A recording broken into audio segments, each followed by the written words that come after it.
It is March 22nd, 2026, and this is what I'm carrying.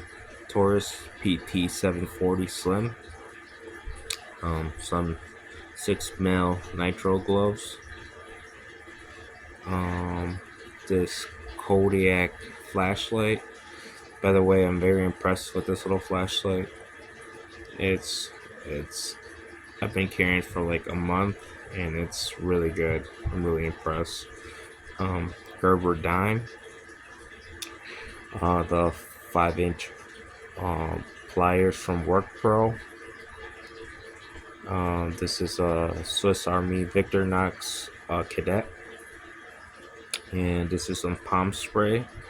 Let's open this up. This is kind of my wallet too. So we also in here we have Vic Slim and a Fisher Space Pen. In the back, I just carry like my license, my permit to carry, and a payment card. And then I have a whistle right here, and that's it. Pretty light lately. Haven't really added much.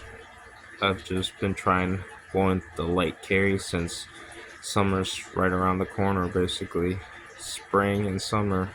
It's getting hot here in Minnesota. So yeah, well, yeah, I'll keep it wavy.